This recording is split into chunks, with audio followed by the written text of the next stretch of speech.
we get to the hotel and he opens the door and he's naked with a big boner, and we're like, oh my God. And he like invited us in. It was just like a lot of lust and oh my gosh, like heart racing, like thrill. And if you have a big enough dick, you don't have to pay cover. No way. Welcome to Sweet Release.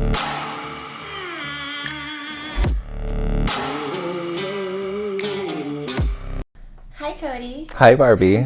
Thanks for being here. We have known each other for a few years now. We work together. We used to work together. And today I want to talk about your open relationship, your fun stories, and just kind of give some advice to people that are curious about exploring more in their partnerships. So first, do you want to start with talking about your relationship and what kind of motivated you to explore sexually? Yes. So we're not, I wouldn't say technically open. Any outside bedroom stuff we do together, or inside the bedroom together with each other. We don't do anything separate from one another. It's fine lines of open relationships. It's our version of an open relationship. Your boundaries.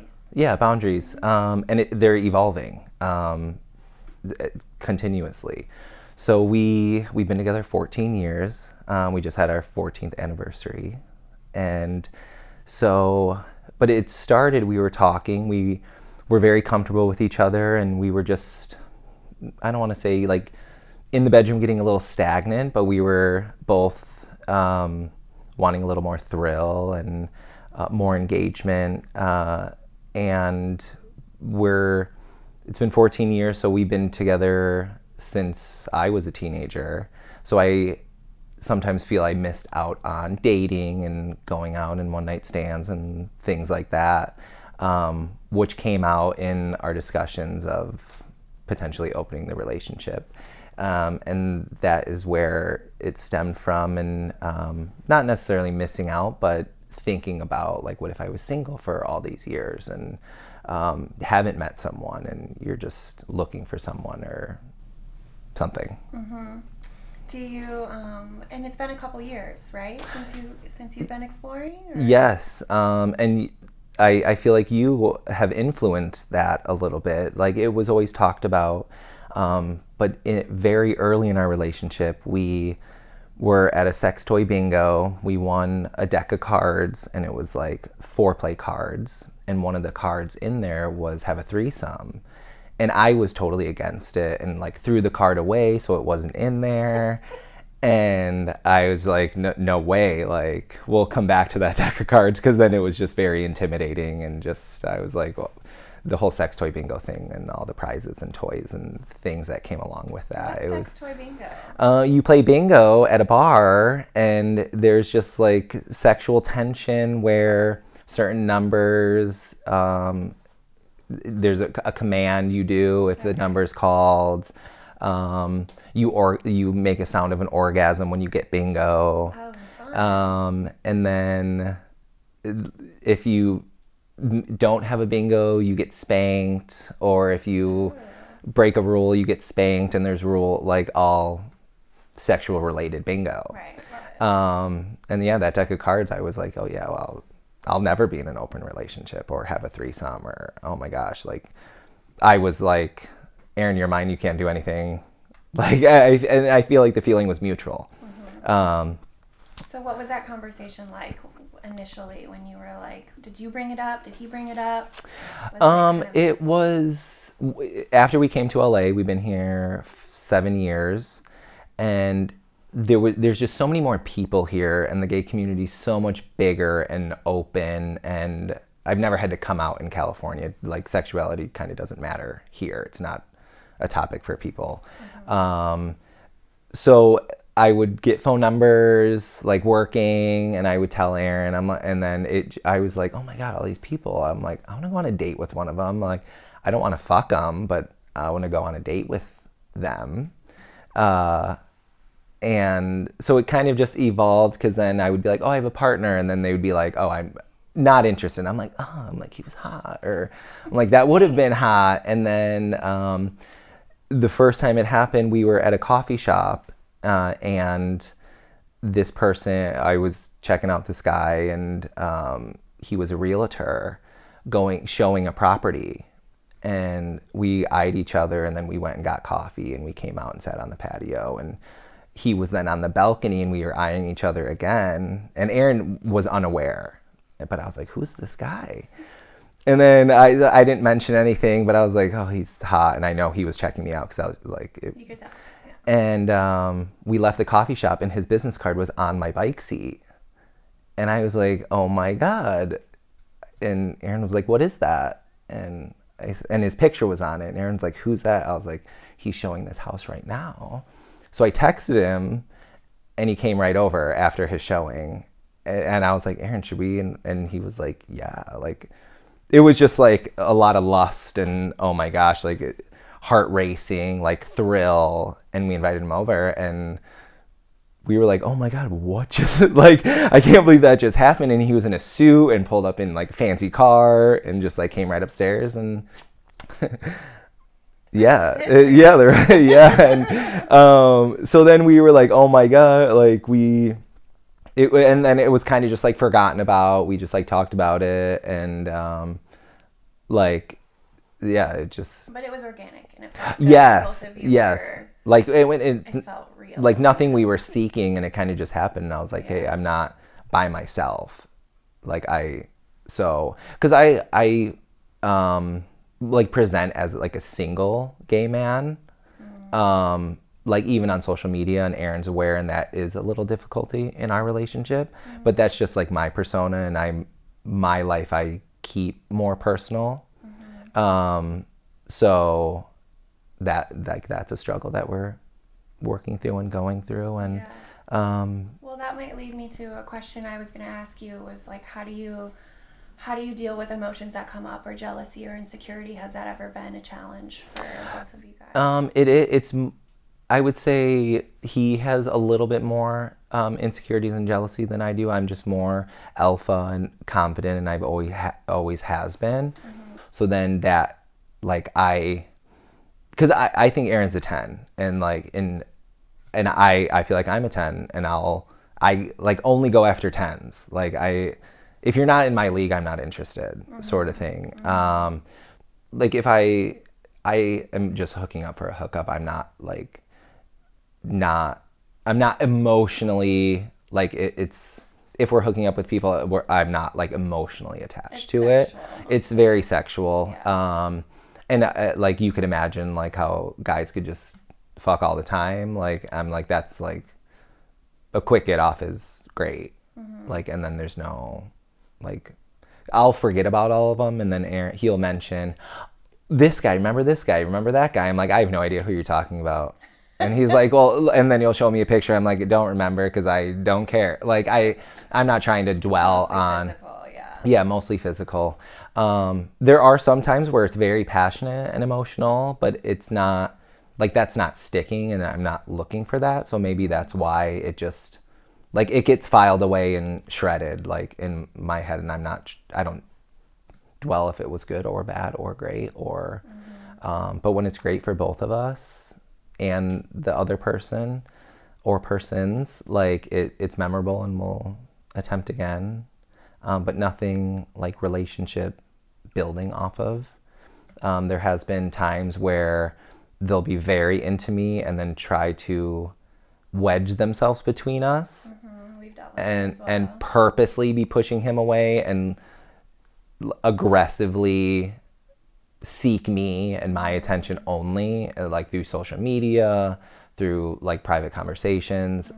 Those things I lead on a little bit, but I'm not, like, I tell Aaron I'm not looking for a relationship, but we both have sexual banter through social media, as most people do. And he has his entourage, and I have my entourage. Like, so, and then sometimes they meet, they intersect, and then that's great. But I don't really take it personal if someone's not into me. I don't. Yeah, the more you explore other people in a relationship, there's always going to be somebody that likes one person more than the other. We've been in quite a few relationships where the women were more hetero, and so they definitely wanted his dick more than my pussy. And I was like, okay, well, I'm the queen though. Let's bring it back to me. This is a package deal. But no, I had to realize that that's just like, it is what it is. Sometimes people just are more attracted to certain energies, and the women that have stuck around for like multiple times are the ones that are equally interested in us, you know? Yes. So that's the ones that keep coming back. And talking about attraction, like you look at someone and before your body knows instantly if you're attracted to them or not. Like before you could even blink, you already know if you're interested. And that is different for everybody and constantly evolving. Depending on, because I could find someone so attractive and then they start talking and I'm like, I know I'm out of your league all of a sudden, like in a heartbeat, like from one gesture that's made. So we talk about that a lot too, and because I'm into this type, but then I see someone that doesn't fit that mold, and I'm like, I'm so attracted to you because of the X, Y, and Z. What is your specific type? Do you have a type? Masculine, and then like someone like me almost, where it's like some people think I'm straight, which I think I'm like great, and then other people are like, oh, I knew from the start, and I'm like, and then some people just say that because they will feel stupid, or be like, oh, I knew that about you, or I knew you were a top, like because of your energy or whatever, and but and more reserved. I don't like if they want to go to WeHo every weekend. I'm like, I'm not interested like in doing that. Be a masculine, fit, hung. I love that. All the things I like as well. Have you guys only done threesomes or have you done more sums? Oh, I love more sums. Oh, we've done more sums. Okay. Yeah, we've been going to. We stumbled upon a place in Palm Springs that was men only, and then Palm Springs, it just didn't think that far to it being like gay men only. Adult place where clothing optional, and we've gone there. We're not really that free spirited, but we'll do Speedo and like cover ourselves, and but then like commotion happens there, and then there's more people, and but then I don't really like waiting around in a group setting. I kind of like. You don't like the foreplay?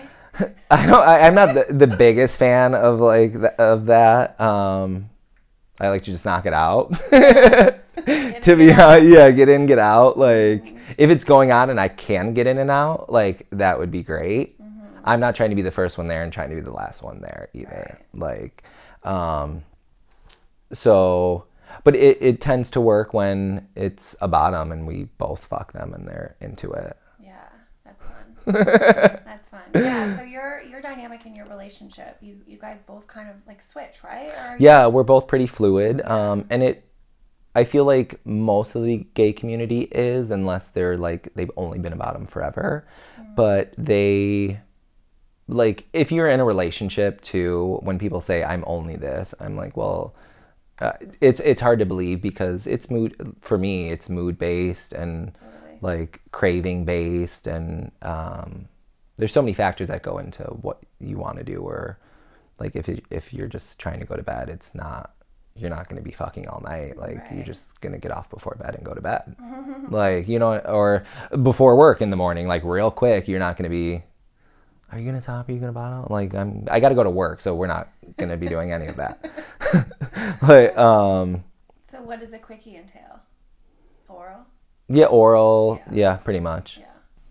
How does kink play a role in your exploring? Do you guys do any of that, like some stuff, or no? We have like very early in our threesomes experience, somebody was like, I want to be choked, and I was like, oh, and Aaron was like being very gentle, and he was like, choke me, and Aaron like wasn't like just holding, I guess, his neck, and then I was like, oh, I'm gonna choke the fuck out of you, And because I was like, he was like, he wants it. So then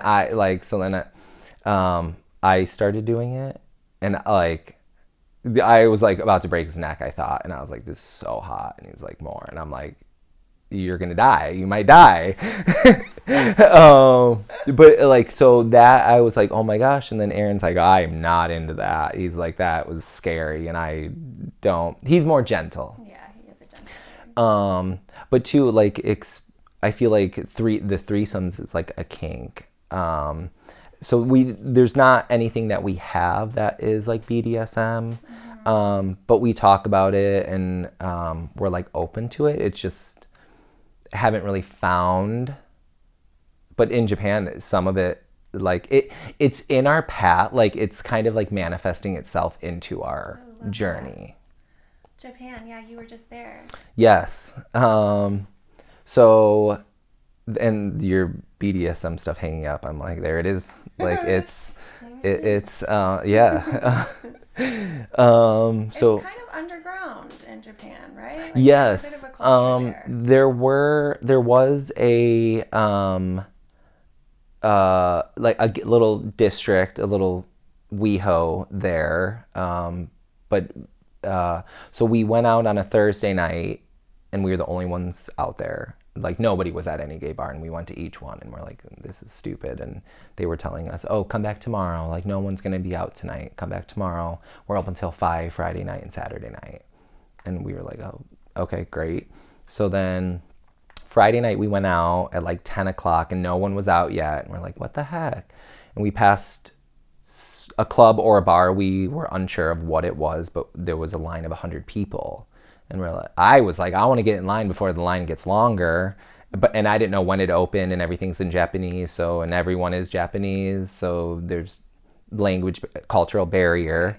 So we went around, and we went and had some drinks. And I was like, Aaron, I'm just thinking about this line and what it was. Because it was all gay men. And I'm like, we're going. I don't want to miss it. Like, I don't want to miss out. And we're out. And we're going to be out till 5 a.m. Let's just go get in line. So we went and got in line. Had to pay a cover. It was 9,000 yen, which is about $60. So it's kind of a heavy cover. Yeah. And Japan is generally like much cheaper. So we were like, oh my gosh, this is a lot. And we're like, it must be something in here. Mm-hmm. So it was like red velvet walls, like curtains, like down this hallway. You got a wristband, and then we came in, and it was like a locker room and people undressing, and we weren't sure if it was a spa, but there was hundreds of people, like shoulder to shoulder. We were weaving in, and we had no idea what was going on. And there's shouting and music and a bar and people. A curtain to get into another room where like that is where whatever this place was, and we're like, where the hell are we? So I go to there was a drag queen in there, so I go to her because I'm like, you're comfortable and familiar, and I'm sure you speak English. And she did.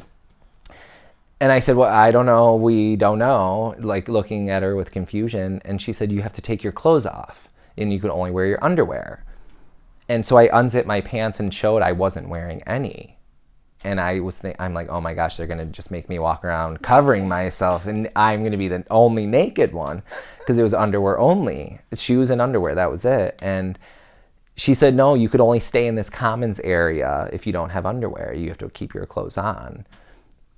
So I'm like, well, this is lame. This area is lame, and we're not going to pay this money to stand in here in the lobby of this whatever's in there. So she said there was like an adult store a few blocks away, go get some and come back. And so we went and got some, and they had them. So I had to go to another bar, put them on. They were way too small. So I had to go back. I'm like, could I return these? I'm trying to go to this club. And then they didn't have the size. And then he said, go across the street. There's a Andrew Christian underwear store. Yeah. Next door, I went there as he was closing the door, turning the sign to close. And I was like, please, I need a pair and he's like, we're closed. So then I turn around to go back to that store to get it like a more expensive pair that I didn't want to get. And he was closing the door to close. And I was like, please, please. And he let me come in and buy the pair that I did not want to buy. and it was a jock strap, like open ass that I was like, oh, fuck, not the one I wanted, but I need to go to this club, and we didn't want to go back to the hotel. And Aaron was wearing like gym, like spandex shorts, and he's like, this is embarrassing because I'm in like the worst pair to be in, because they're all in like a sock, like one around the leg and thongs and Borat things and like twine thongs. So we went back, and they were all thrilled that we were back because we're the only white people. So they knew we came back, and before we get in, they on Saturday nights they measure your dick size to determine how much cover you pay, and if you have a big enough dick, you don't have to pay cover. No way. And I was like, oh fuck. Dang it, we're not here on yeah, we were leaving. And I was like, oh, that would have and that was a night where you covered yourself, so you go in naked. This was just underwear night. Okay. So we undress, we check our clothing and everything we had, and then we open the curtain, and it's just packed, like thousands. And like Japan, everywhere you go, it looks, whenever you disturb like an ant pile and you see them all scattered, that's what it looks like in Japan everywhere you go. That's how many people there are. So we go in there, and it's packed like that, dark, and we're just all sweating and so nervous. Our hearts are racing because everybody's staring at us like, how are you guys here? How did two just white Americans make it into this nightclub? And then we walked in, grabbed. You're constantly being grabbed. Wow. So we just like weasel our way into the dance floor and just start dancing and like just ignore everybody, and we're just dancing with each other, and like a little circles around us, just people checking us out, probably because we're American and the only ones in there. And so then they had a stripper pole in the middle where they did like erotic dancing, like two guys.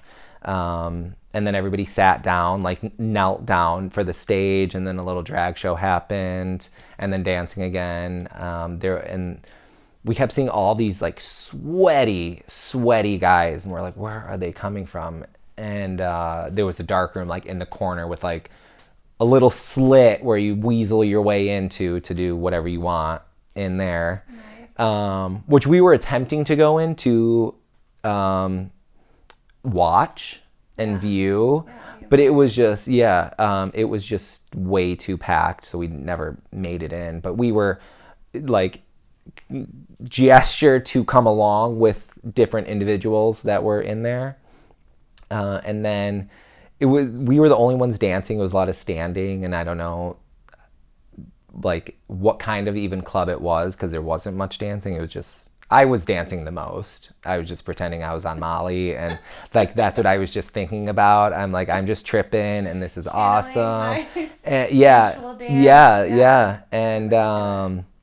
and it was great. And Aaron's just like kind of laughing the whole time, like awkwardly, like anxious and just like giggly. And then they put on, everybody knelt down again, because then they had this big buff Asian go on the stage, and they tied him up completely from head to toe. And it took like 20 minutes, but it was like, it looked perfect. Wow. And I was like, holy cow, this, and obviously it was like a professional rope tire. Yes. So that was like, so, and I was like, that's, and he was like totally strapped up, and I'm like, you are in danger. Safety scissors. Like, I don't think safety scissors were going to get through that. Like, but like super cool. Like that, like is a form of art, and you just think of it as being just like, oh, you're into that sort of thing. But I was like, no, it took him a while, and he took his time, and it was perfectly done. And like he turned around, it was like perfectly braided down his back, like no loose ends or anything. Like his arms, his chest, his legs, it was pretty incredible. So that like kink, like I was like, oh, there it is. And then here I'm like, that looks like Japan. It's fun. So did you guys play at all, or was it so we didn't like play in there. It was just like, we were just definitely enjoying the experience. Sure. There was another white guy that was in there, like halfway through I noticed, so I like darted right up to him when I saw him, and I was like, "Are you American?" And he was like, "No, I'm from Spain." I'm like, "Okay, but he spoke English." So, and he's like, "What are you doing here? How did you get here?" And I said, we saw the line and we got in. He's like, "This is super rare for like an American to be in here."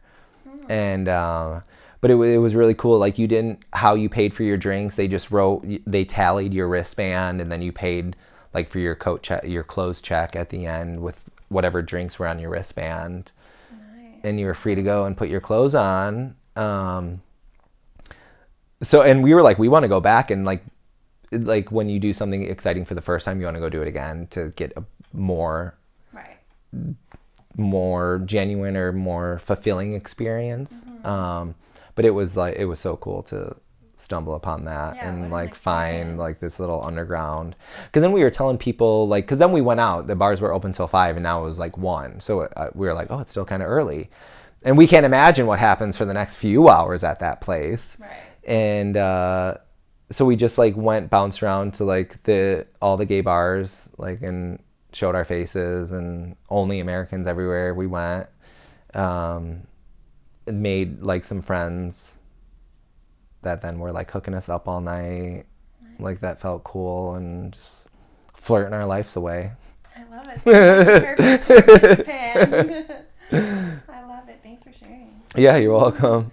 Is there any like challenges that you have to think about, or any aspects of the gay community or being a gay man when you explore this sort of thing that you have to think about? Definitely. And like sexual health is like, it just comes like to the top of my list. And just like knowing like people's health status and being upfront with it. Because there are so many medications that can be taken for prevention, for remission, and that it makes it more comfortable experience after that difficult conversation. And it's really cool, like the advancements of like American health, and maybe not just American health, but advancements with like the medical, and I'm trying to think of what. Yeah, I know what you mean. Yeah. So like that is, I don't know what your question was. You have that conversation. Oh yeah, definitely. With people. Yeah. And that's something. And too, and I think, I wonder if straight people have the conversations. Yeah, we do. Or like if you're going on a date from an app or a blind date and you are going to go have sex, gay people go have sex right away. Like, you have sex before your date, and then the sex will determine if you are going to go on a date. Oh, interesting. Sometimes, like, but I feel like that's most of the time, and people like fib and say they're like super inexperienced, or trying to think of the word, like not that open to it and nervous, and I don't do this very much. But then they're like, "Oh, could you DP me?" I'm like, "That's advanced." Like, you don't just go to that. Right. Like, from like, I don't do this often. Yeah, you don't just jump into that. And like, I don't know. You could be doing that at home by yourself. I don't know. Mm-hmm. But that's interesting. I'm trying to think of the other differences between more. I mean, I guess I identify as bi, but I'm in like a hetero partnership. So, but we are always conscious, especially like when we go to parties and when we are having sex with more people.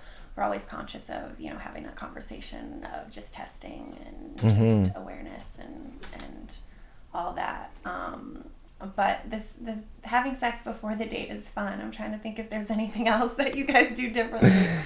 Like, cause like, and people talk about Grindr, like, yeah, you could go on dates, but I feel like it's like you go on right now because you're looking right now, and you could fuck right now. Mm-hmm. Like, so, and that's not a date. Like, you could call it a day. I'm dating someone if you're fucking someone. Like, gay people just fuck a lot. And there are some, like, I don't want to fuck, or like I'm just making friends, but then they get horny and then your mind takes over. Right. Your dick takes over. It does sometimes. when pussy takes over. Yeah, and you're just like, you're blinded by the puss. Yeah, I mean, most of the time our dating is actually like, we do go on a date, but we often take the person home, like that first date, that first night. Because you know right away if you're having a bit of a conversation, like we were saying before, immediately the chemistry is there, or if you want to fuck. You give each other a look and you're like... So there's always like a few drinks first for us, but then it's always that first night usually. Unless they have a boundary, you know, I'm respectful of boundaries. Oh yeah, it's usually like, this is what we're gonna do. Yeah. Like it's pre-planned and you're... and two, we would hook up with someone like under the influence, and now we have like a strict like not under the influence rule, just because then things get gray and your mind may change because you're under the influence, and the lust of it may change, and then like safety, like you are essentially meeting strangers, and it's easy to lie and hide a lie and or be ghosted after the fact. So we generally tend not to be under the influence. Yeah. Unless we are at like a pre-arranged, like if we're at a party and something like that. But if we're looking together for right now, it's sober. Stay sober. Yeah, what are any other things that you've learned, or maybe just advice that you would have for people that are exploring in their partnerships? Like everybody has their own interest and own taste and turn-ons and turn-offs, and none of it is personal. Like you can't be mad at me because I don't like something about you. Like I can't control that I am not attracted to you, or like it's not personal.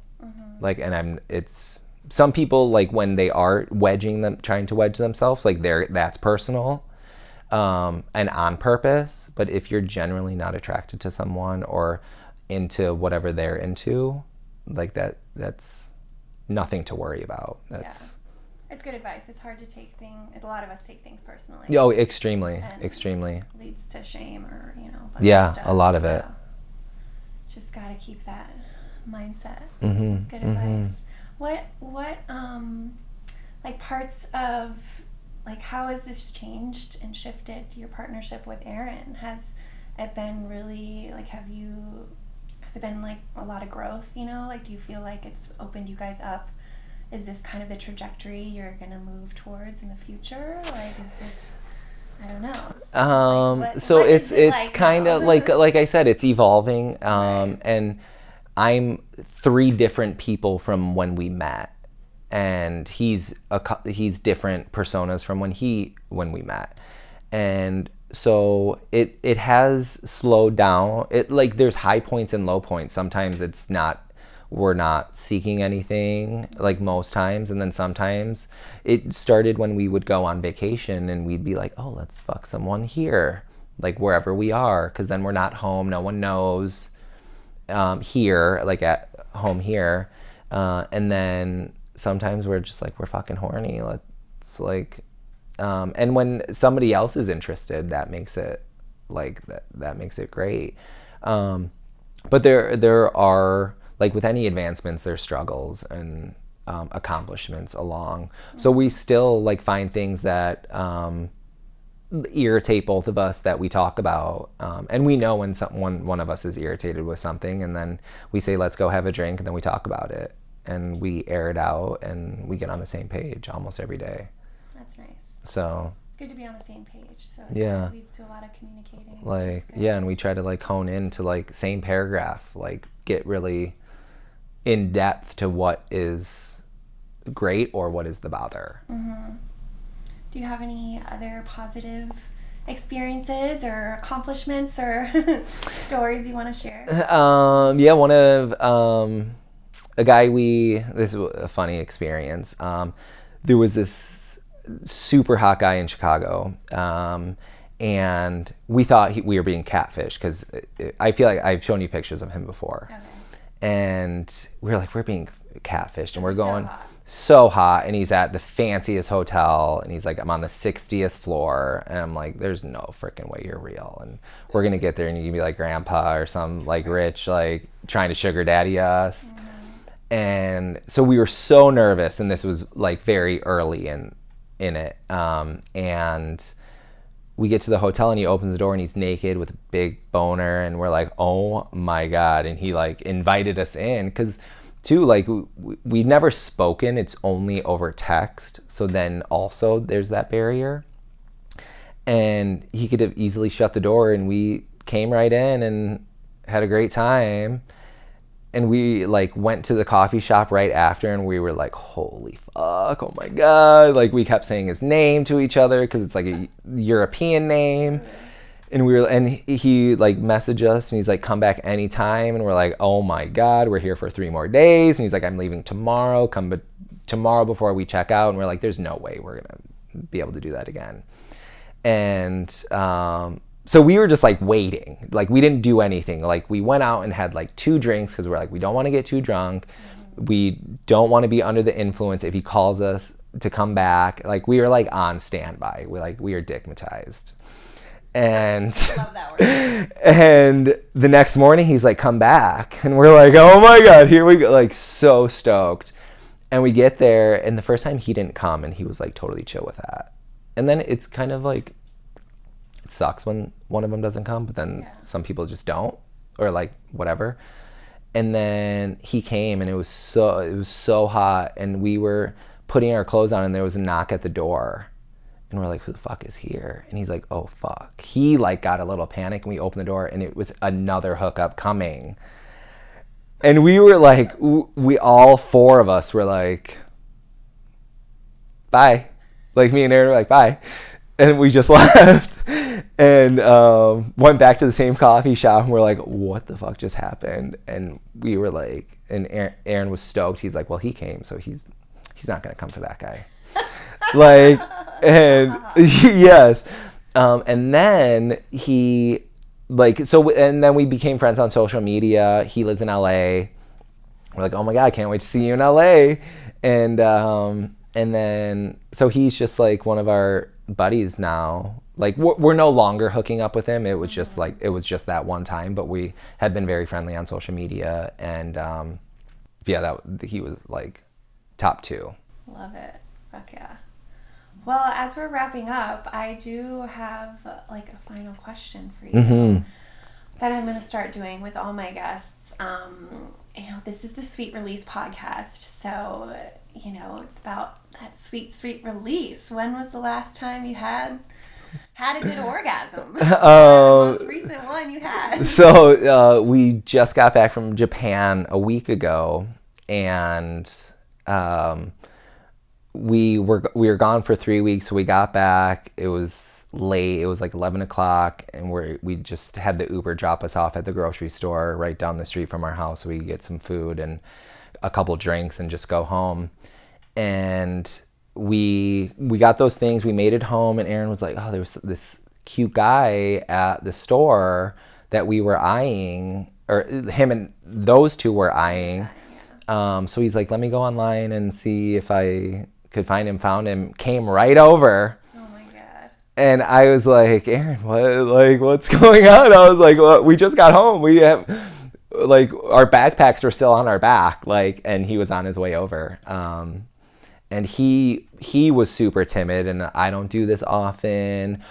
What's your health status? I'm super nervous and anxious. And then he is the one I'm referencing. Like, he was like, I want to come back, but could you guys DP me? And I'm like, I was like, Aaron, I'm not interested. Like, Opposites.